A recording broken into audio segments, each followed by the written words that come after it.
Hey, happy Monday, all you beautiful radio listeners. Thank you for dropping in on our little happy hour. We appreciate you listening. If you're watching us on YouTube, here's a hand gesture just for you. If you're on the YouTubes, be sure to use the chat feature to interact with the show. If you're listening on the radio on 105.1 FM, 1080 AM, you're online at 1051thefan.com, Odyssey.com, you're using the Odyssey app, or you simply ask your smart speaker to be awesome. Use the fan text line, 503-2GO-FAN. That's 503-864-6326. Share your thoughts, ask questions, solicit advice, or answer me this, dear listeners. Have you ever accidentally donated or thrown something away you shouldn't have? You ever had something that was one of your prized possessions? You're like, where'd that thing go? And then you realized it was in the toss-out bin. It was in the donation pile. You're like, where did that thing go? And now it's on the shelf at Goodwill. Every single time I throw out a long sleeve white T-shirt, Yeah. it's always the wrong one. You always throw the one that doesn't the have the stain. How many long-sleeve white T-shirts do you normally have at one point in time? They got little differences, but I got one that's got little stripes on it, one that's just plain white, and then a few that have, like, the lapel on the logo. But Sure, I'm trying to keep track. How many is that? 6? That's 3. Okay, you got 3 at any one given time. So then you throw away the wrong one. I threw away one of them, and it happened to be the wrong one. And now you have to go and get another one. So at any time, you're just kind of rotating through them. Yep. I don't tend to do a lot of white T-shirts. I don't know if there's a specific reason other than white doesn't stay white very long, but I've kind of just gotten used to the fact that I don't wear white, so then it doesn't seem appealing to me, and then I don't get it. I'd rather go black T-shirt. I don't know. I'm kind of the same way. Kind of the direction that I've moved to. I'm just a solid color guy, so Yeah, I'm with you there. Like gray, any variation of gray, it always works, I think. Blues usually work pretty well with my complexion and skin tone, and then black. Black, because the nice thing about black or white, they're both crisp and clean. Just black, you can get it filthy and it still looks crisp and clean. White, What's a color that you can't wear? I don't wear yellow. It's funny, I wear yellow shoes, but like wearing a yellow T-shirt, it doesn't do much for me. I can only wear yellow when I am just browner than the shade of yellow. Yeah, That's see, the what darker you are, works. the better yellow looks. It tends to be the pattern. But yeah, I'm not throwing on a yellow T-shirt. It's going to make me look like I have jaundice. I don't need any part of that. So I'll keep it to the shoes. Yellow's always actually been my favorite color, and that's why I stick with the yellow Chuck Taylor Converse every day. I'm a fan. Yep. It's the only way I could get in. I mean, I do have the little accent on the glasses, I guess, is yellow too. So, but there you go. Those are the colors. The reason I ask you this question, apparently 2 teenagers in New Zealand accidentally donated a backpack full of marijuana and cash to a charity shop. So they accidentally left the bag stashed at a donation bin while they got their car serviced because somebody's going to be in their car. And then they went back only to find that the volunteers at the shop picked it up. And then, let me ask you a question, Casey Smith. What do you do if you accidentally donate a backpack full of weed and cash? You try to get the backpack back. Well, that's where the things went really bad. They went to the charity shop and said, thrift store, whatever you want to call it. They call it a charity shop in New Zealand. That's why I keep saying that. They went back and said, hey, didn't happen to leave a backpack here.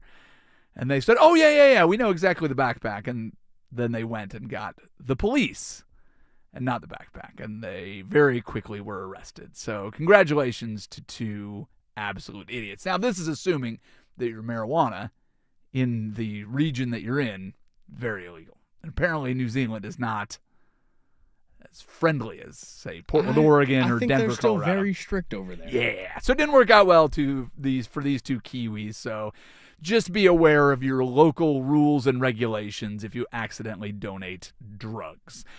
Before we get into the main thing I wanted to talk about, which is the World Baseball Classic, need to tell you that Fan Madness is back. Join the Fan Thursday, March 19th and Friday, March 20th for 2 of the most exciting days of basketball at Tom's Watch Bar in the A&A Casino Resort in Ridgefield, Dirt and Sprague, The Firm, Happy Hour, and Prime Time with Isaac and Suk, all broadcasting live throughout the day. Don't miss a minute of the action. Play hooky with the fan for Fan Madness. Brought to you by A&A, Window Nation, George McCoy at Warren Allen, Attorneys at Law, Cricket Wireless, and video only. That is March 19th and 20th at A&A Casino Resort. How you doing with the World Baseball Classic? I know you said you were excited. I have not been able to sit down and watch big chunks of it. Big weekend for youth sports this weekend. The only time I really set up to watch any professional sports this weekend, I was watching a little bit of the Penguins and Bruins play hockey. Sid the Kid playing? Sid, I don't think Sid was playing in the game, but here's the funny thing. I was at my mom's house. Bunch of people there. I have decided hockey, not a great sport to watch with a crowd of people. So I put it on. Every single goal, which there were quite a few. It was 3-1 when I turned it on, and I was like, okay, we'll watch a little bit of this, and I get the quick, here's what's going on. Penguins are trying to stay alive in the Metropolitan Division, whatever. Then I get pulled away. Now I'm in another conversation. I turn around, and they show all the replays of the scores. I'm like, I just missed them. So I do a quick rewind because we have it on streaming. And so I get caught up on everything that's gone on. Then I get distracted again. The Penguins score 2 goals to tie it up. And then I'm like, okay, now I'm invested. There's 8 minutes left in the game. I miss both of the final 2 scores as they happen live in the game. Then it goes to OT, and I miss the overtime score. I ended up getting all of the replays. But it was not the best experience for, let's sit down and actually watch something. So I don't know that hockey is any better than when it's live and you're in the arena. I think I needed to be more uninterrupted than that. I didn't catch any World Baseball Classic this weekend. Watched a lot of 9 and 10-year-old girls lacrosse. I watched a lot of 8 and 9-year-old girls basketball, both from the sideline coaching and screaming. I thought I was going to go completely hoarse before I got through the weekend. As you can hear, my voice sounds pretty good. So we did all right. But how'd the World Baseball Classic go for you over the weekend, young man? I got to watch the Great Britain USA game because I was in the studio prepping timber stuff. Nice. That Schwarbaum. He's pretty good at baseball.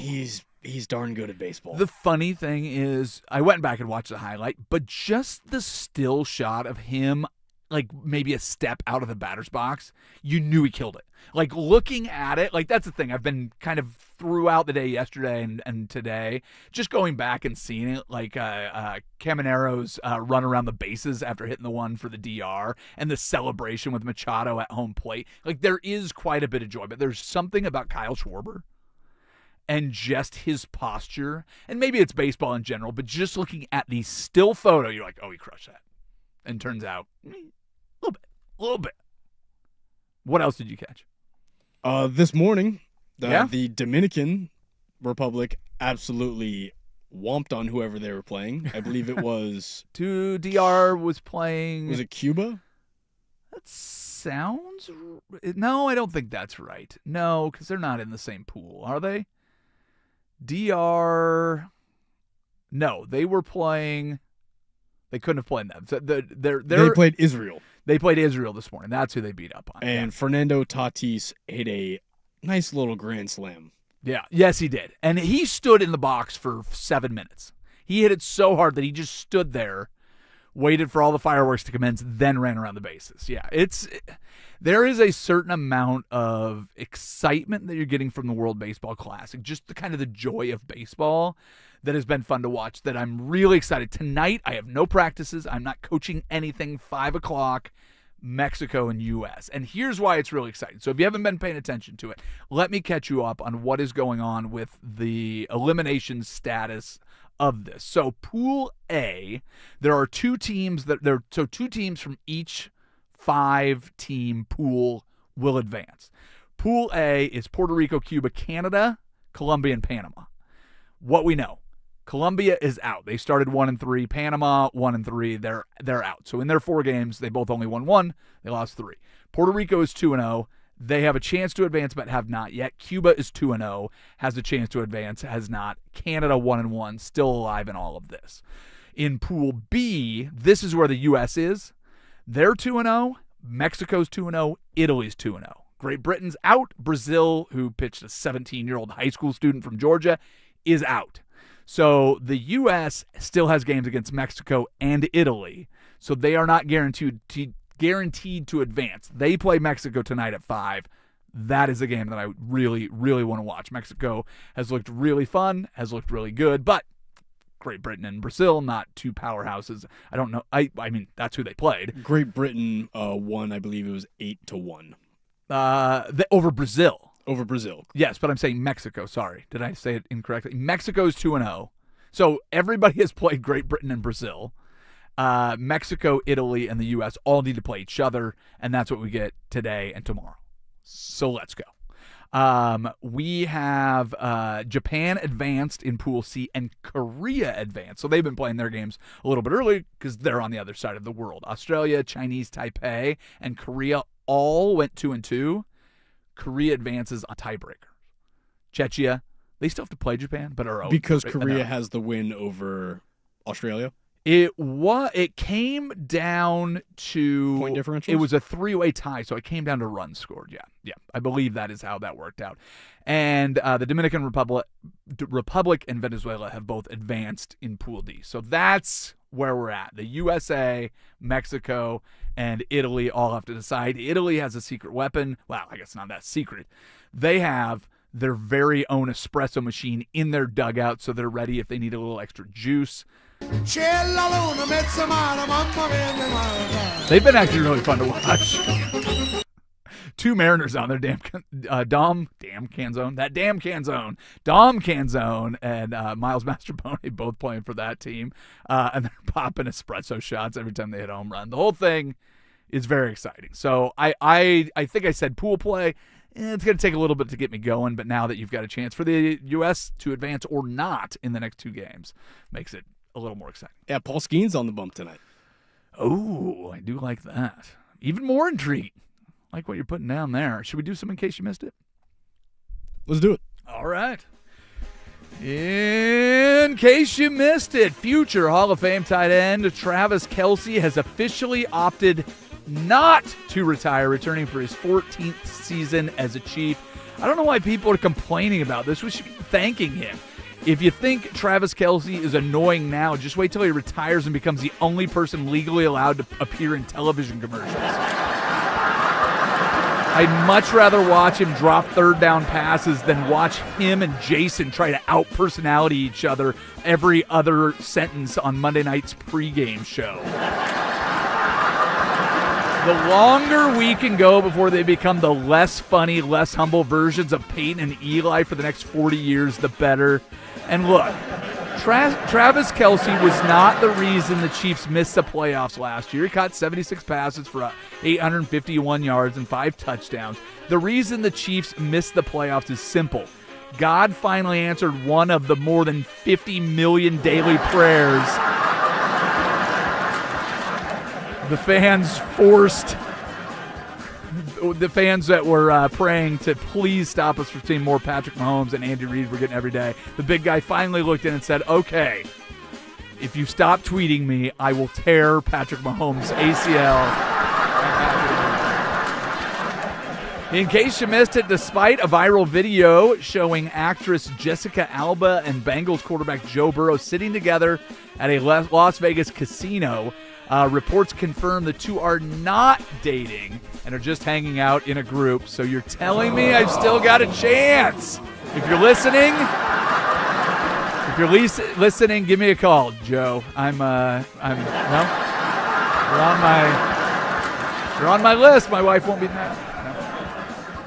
In case you missed it, the Brooklyn Nets forward Michael Porter Jr. candidly admitted that he would be deeply conflicted if his former team, the Denver Nuggets, won another NBA championship without him. He said, and I quote, "I'd love it and I'd hate it if Denver won. I'd love it because those guys are my friends. I'd hate it because that means they got one without me. I'm like a toxic ex."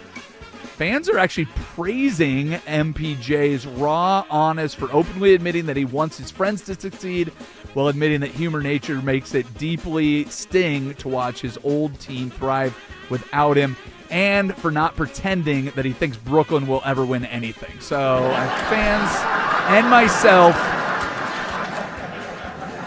Speaking of the Nuggets, in case you missed it, Nuggets superstar Nikola Jokic completely shut down rumors of him leaving Denver, expressing a deep desire to finish his career with the franchise. In a rare 2-hour interview conducted in his native Serbian, the notoriously media-shy Jokic revealed that he has a profound commitment with his life, noting his children were born in Denver. He has found true peace there. And he also yelled at the end of it, "Best weed in the world, mile high, all day!" That last part. Jokic has kids? Apparently. Huh. Yeah. Who knew? You weren't surprised that he loves weed. No? What's that? He's a hooper. Yeah, he also owns a horse racing team. But yeah, apparently he has kids, and they were born in Denver. In case you missed it, disgruntled under the franchise tag, Jets running back Breece Hall took to social media to question why his team is spending $108 million on defensive players like Minkah Fitzpatrick, but won't pay him. Breece, I get the frustration, but let's be honest here. Being upset that you aren't tied to the Jets long term is like being upset that you don't have a frequent flyer program for the Hindenburg. And yes, I intentionally chose to compare the Jets to a slow-moving airship that eventually burst into flames.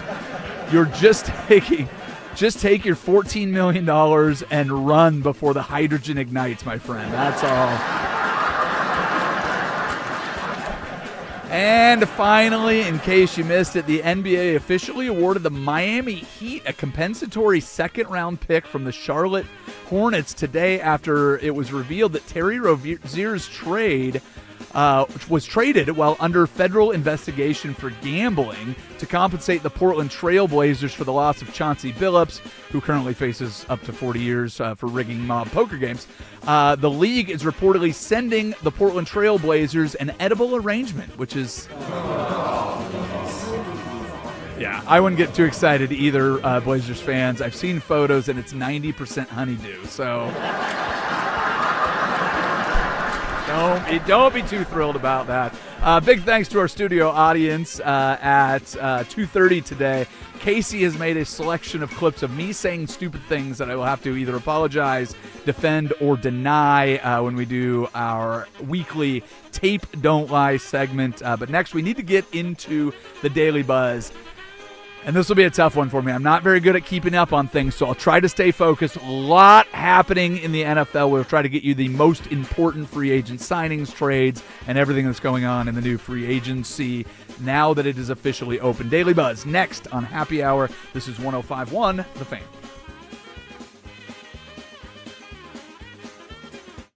It's time for the man.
Well, let's start with your Seattle Seahawks. Oh, man, what a re-signing. Seahawks have reportedly re-signed cornerback Josh Jobe to a 3-year deal. Last week they re-signed Drake Thomas to a 2-year deal. And we found out today that they have lost Kenneth Walker to the Kansas City Chiefs, Kobe Bryant to the Bears, and now Bua Mafe is going to be a Cincinnati Bengal. So you have lost out on 3 of your potential re-signings. Right now, there are 5 unrestricted free agents still sitting out there. Your backup left tackle Josh Jones, wide receiver Rashid Shaheed, linebacker Chaz Surratt, cornerback Reek Woolen, and wide receiver Derek Young. There are a handful of restricted free agents that are still sitting there, but we don't need to bore you with that list because none of the names, at least in my mind, are major impact players. So that is what's going on with your Seahawks. So 3 of the guys that I think you probably hope that you would get back will not be coming back. The tracker that I was trying to use just went dead, so we'll move over here and we'll kind of get you everything that's going on with free agency. So the big moves that I think everybody is going to be excited about is going to be Mike Evans going to the 49ers. That feels like a very, very big deal within the division. The other thing that's happening with the 49ers is they've re-signed their kicker, Eddie Pinheiro. Yep, I know. 4 years, $17 million, $10 million guaranteed. That's going to be pretty impactful. So 49ers, I think that's a big threat. All kidding aside, the Rams just keep adding secondary pieces. So along with Trent McDuffie, who signed last week, they're signing a 3-year, $51 million with $34 million guaranteed to Jalen Watson. So now they have a Husky and a Cougar, 2 former Chiefs. And they just re-signed Cam Curl. And that was the other one that they signed. That was last week that they did that. Obviously, all the transactions are going through today. And they added Cam Curl, who I think had 2 of the 4 picks in the first game that you played against the Seahawks. I believe he had the pick against was it Chicago? Yeah, I believe he did. But yeah, that got DJ Moore. Yeah. Expedited out of there. Yeah. Well, it's not updated on this tracker yet, but I know it to be true because I just saw it in breaking news. Your other division opponent also making big moves. So you've got a new secondary in Los Angeles. You've got a new big target for Brock Purdy in San Francisco. Gardner Minshew is going to be an Arizona Cardinal, ladies and gentlemen. So the Seahawks went from winning a Super Bowl to being the worst team in their own division. I mean, it's just really tough. Tough day. Let's move elsewhere across the NFL landscape. We're just going to basically be doing this. If Casey just starts shouting things, it's because there's breaking news on what's going on. This signing, I don't know how to feel about this. Travis Etienne, born and raised in the state of Louisiana, he is headed back there. Would you pay $52 million over 4 years to have Travis Etienne, assuming that you have to do something with Alvin Kamara? Travis Etienne does not feel like an upgrade there. I don't know. Maybe it's just me. That seems like an insane I move think to that's me. 100% an upgrade. Etienne Okay. was probably the best receiving back in football last year, and he was the anchor on a Jacksonville team that was very good. Is it a terrible move for Jacksonville to let him walk away then? Because I Most don't likely. I don't think that. I mean, Alvin Kamara, I realize that he isn't the player that he once was, but that team, I mean, they didn't even figure out who their starting quarterback was till halfway through the season, and it looked like they did have something going. But paying 52 to a so that's what, 12. Do I have my math right? Is that $12 million a year over 4 years? No, it's more than that. A little more than that. Yeah, it's like $14 million. Yeah, I don't like that at all. Sorry. Again, I love Travis Etienne for the price. Okay. I really think that the importance of running the football, you saw with Kansas City last year. Now they've got Kenneth Walker now. Took a big dip in the running game and offensively as a whole. I think Jacksonville will probably feel that a lot without Etienne. I'm just glancing at the rest of that division. Obviously, the Buccaneers not re-signing Mike Evans is a big deal, but I don't see anything else that jumps off the page. The Buccaneers signed Kenneth Gainwell. Okay. 2 years, $14 million. Okay. So adding a running back. Now the running back room is But see, that's Bucky Irving and Kenneth Gainwell. yeah. But that's 2 years, $14 million versus $14 million a year. So like that. Jalen Phillips goes to Carolina. That's edge rusher out of Philadelphia. So I always think that's addition by subtraction for opponents in the NFC. Philadelphia losing some of their big pieces. There's rumors that people might be looking to trade Jalen Carter. So who knows what's happening in Philadelphia. The big one for the Atlanta Falcons.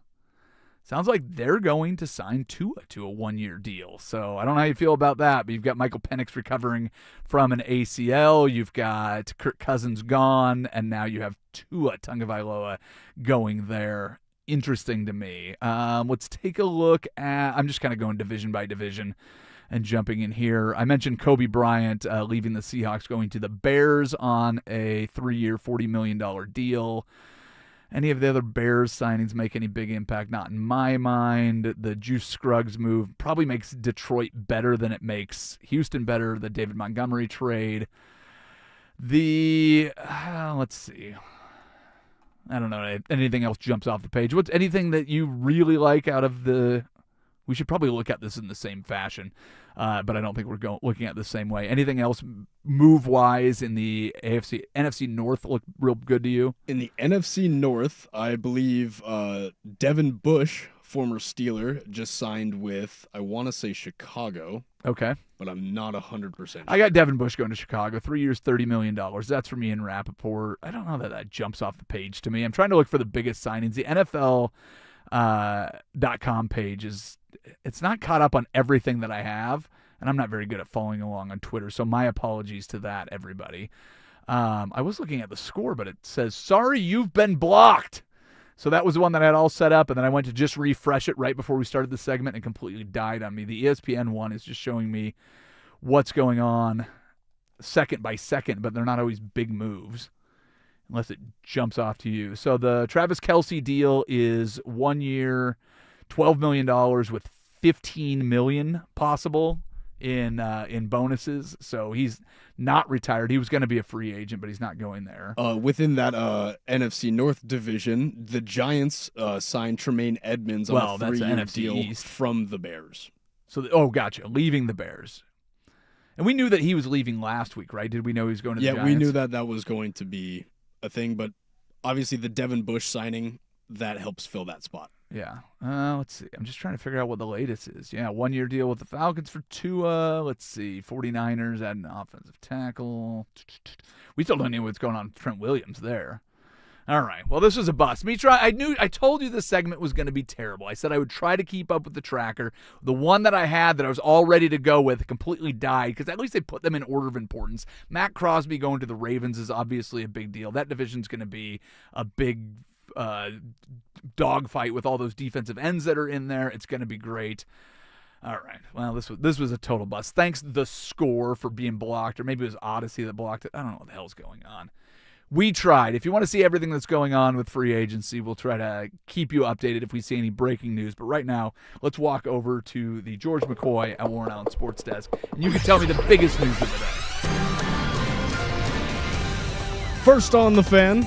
A ton of offseason moves in the NFL as Mike Evans is headed to the 49ers. Michael Pittman is headed to Pittsburgh. Yeah, how do you feel about that trade there? Alex Pierce, that was the one that I want to talk about. The Alex Pierce signing. He's getting paid a whole lot of money. Well, I'm very glad you want to talk. We can talk about that in the next segment here. Perfect. How do you feel about Michael Pittman Jr.? I did the Rocky 2 fists in the air. I love USC receivers. Who's throwing the ball to him? Will Howard. You are on the Will Howard. You told me that last week. All right. I pray that's Will Howard. But of these offseason moves, which one is the most shocking to you so far? The Mike Evans one. In division, you have the Rams completely reworking their two corner positions, re-signing their best safety. That's a big one. And then you have almost like a counter move with the 49ers going, we better get better at wide receiver. And they have. Seattle has basically signed one guy, which is their second corner, who's probably their third on their depth chart. They're probably going to let Reek Woolen go. So it feels like both teams in your division that have been really competitive getting better, and you're kind of staying pat so far. For more sports scores and stories in 30 minutes, I'm Casey Smith from the George McCoy at Warren Allen Sports Desk. Hurt and missing work?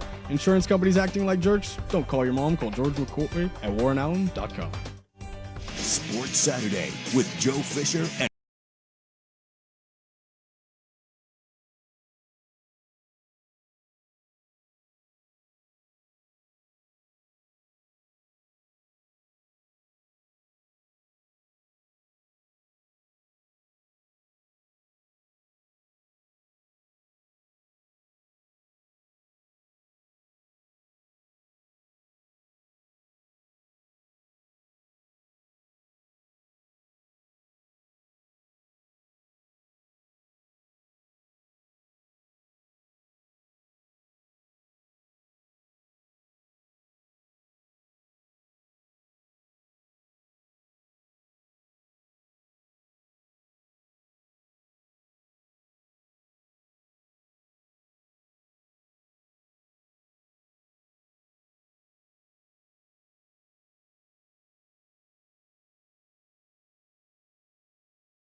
And the final one, anybody interested in a old man running after 15 years, running to a new team to see if he can get himself a little championship?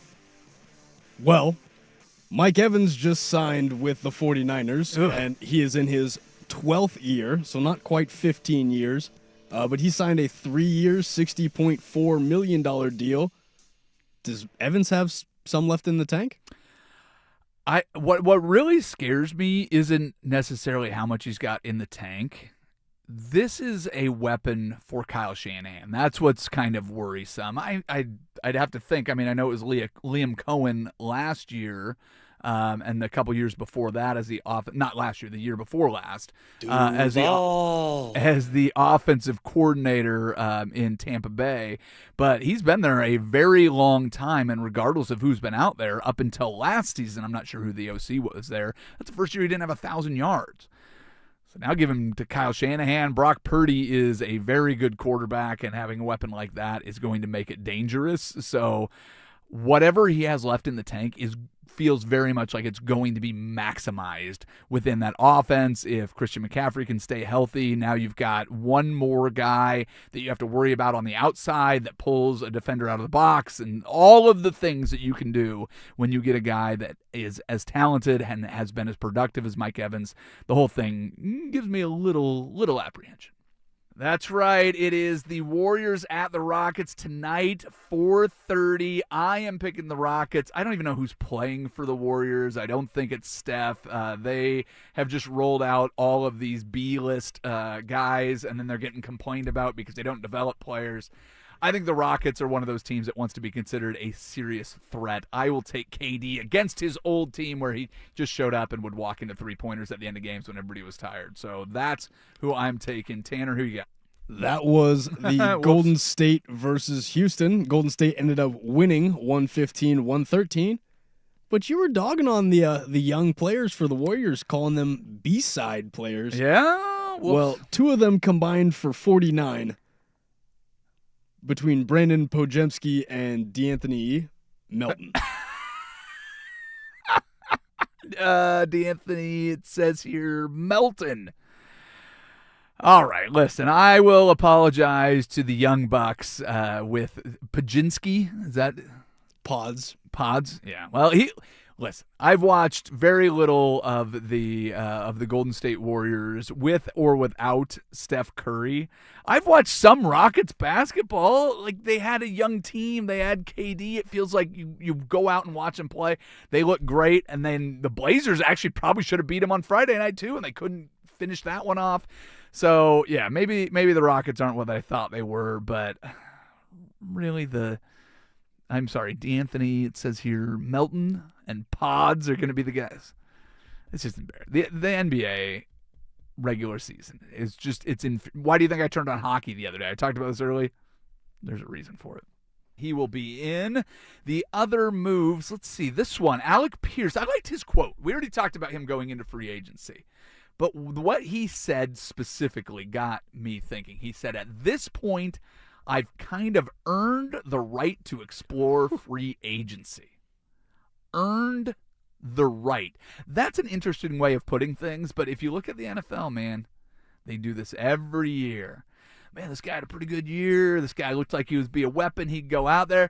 Let's pay 50% more than what he's worth so we can get him on the free agent market. They turn into these bidding wars. It's not the best players that get paid the most. It's the best available players that get paid the most. So the way Alex Pierce is doing business makes a whole lot of sense.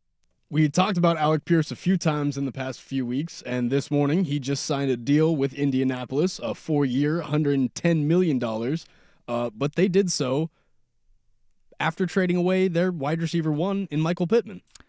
Yeah, I mean, that kind of money makes you think that Pierce is going to be wide receiver one, and the guy that you know is usually the smartest guy to pay. So if they're seeing something that isn't maybe translating to the numbers on the field, they believe in this guy. They've obviously added some. What'd they get for that?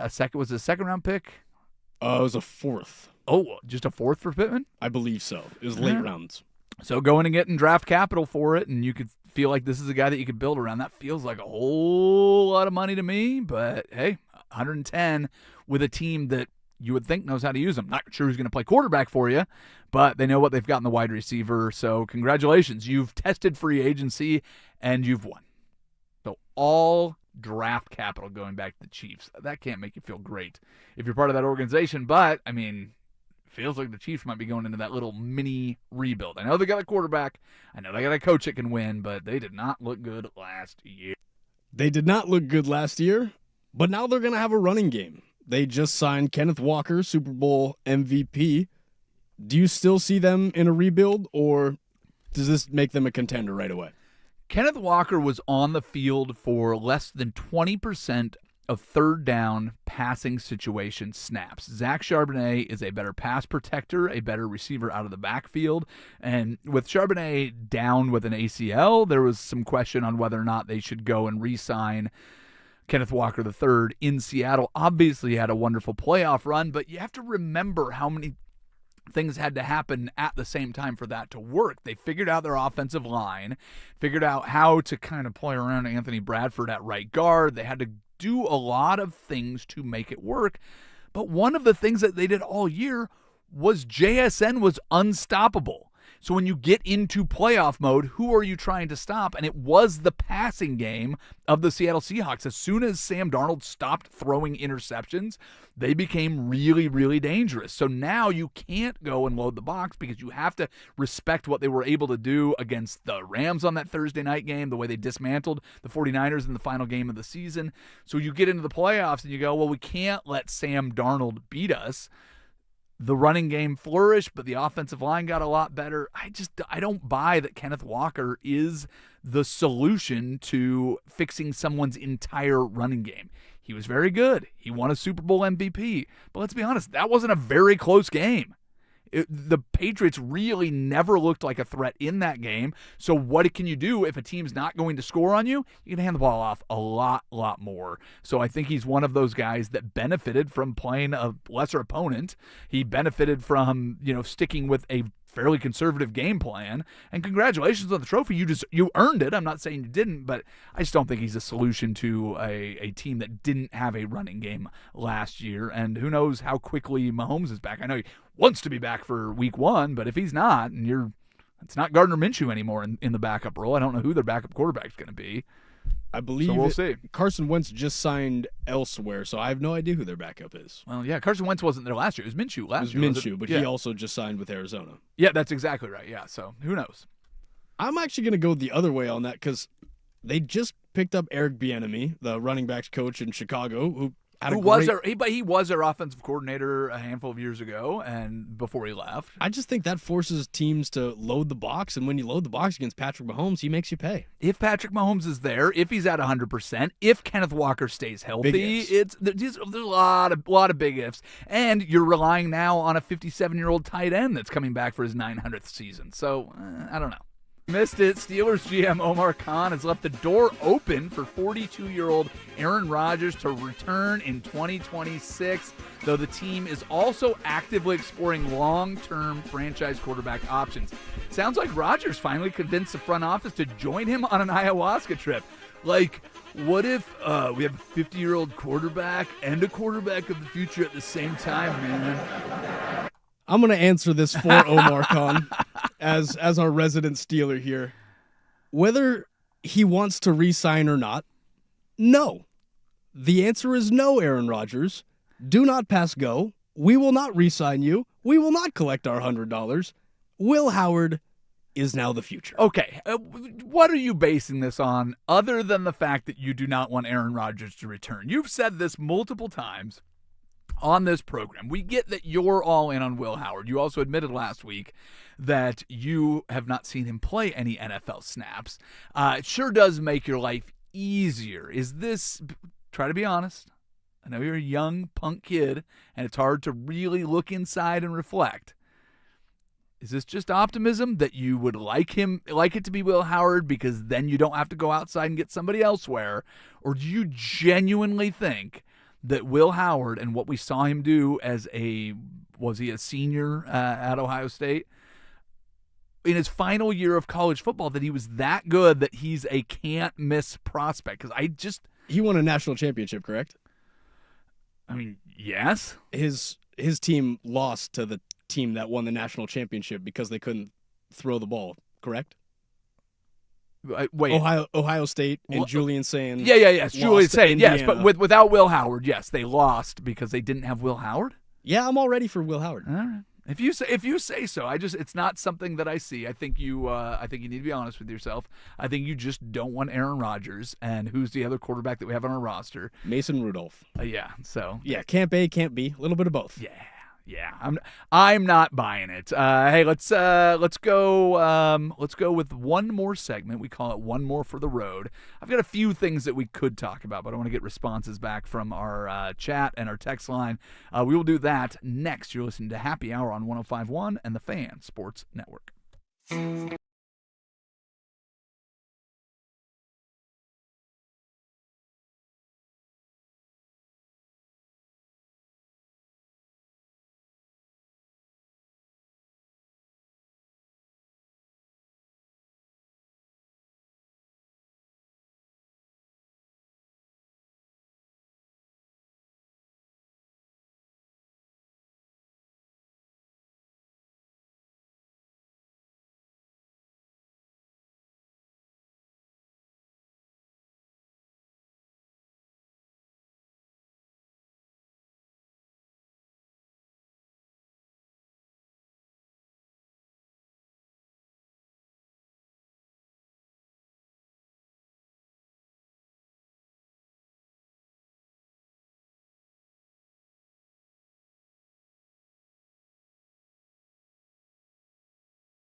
All right, ladies and gentlemen, if you missed anything from the show, please use the podcast. If you've never heard of podcasts, they're essentially like a radio show, except for somehow in a pod.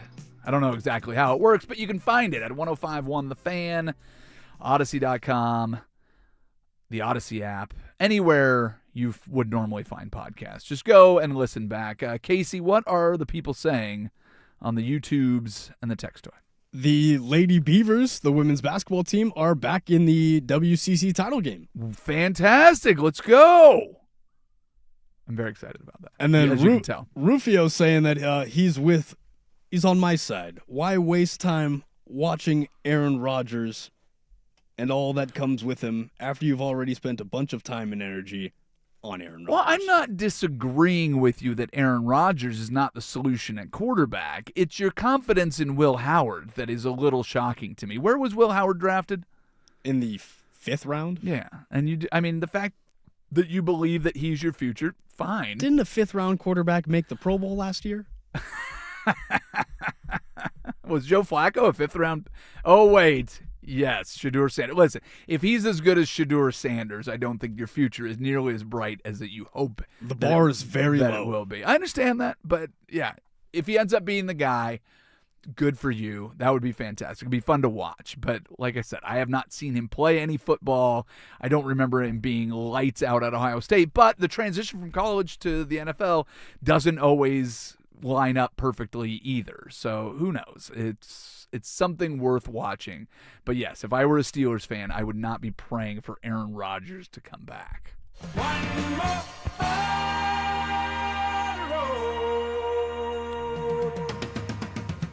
I will tell you a comeback that happened a lot sooner than I expected it to and seems to be looking pretty dang good. 10 months after tearing his Achilles, Jason Tatum is back out and playing and looking really good. Dropped 20 against the Cavaliers. In his first game back, what do you have, a double-double? He had, well, I didn't look at, I just looked at the Cavs game. I have this says he's averaging 17.5 points, 7.5 rebounds, and 4.5 assists through games back. But I was looking at specifically at the Cavaliers game. But yeah, 10 months. Isn't this supposed to be something that is a full year's recovery? 298 days. I mean, it certainly makes the home stretch of the NBA season more interesting. It's going to make the playoffs, especially in the East, more interesting. The Knicks have been playing really well every other game recently. The Pistons have been looking good at times, somewhat unstoppable at times, and then they run into the Spurs, and it looks the other way. But I'm pretty intrigued for what we're seeing. But having Jason Tatum back and looking perfectly comfortable, I mean, with all the doctors, with all the investment that you have in these guys, they're not going to bring somebody back if he can re-injure himself. So why wouldn't he look good? But still a little surprising that he goes out and makes such an immediate impact. Yeah, fitting right back in. His first game back, he had 15 points, 12 rebounds, and 7 assists. No, not bad. Not too shabby. Big thanks to Casey Smith, as always. Of course, thank you to everyone for listening. And thank you, Isaac Ropp. We are done for now. Bye-bye.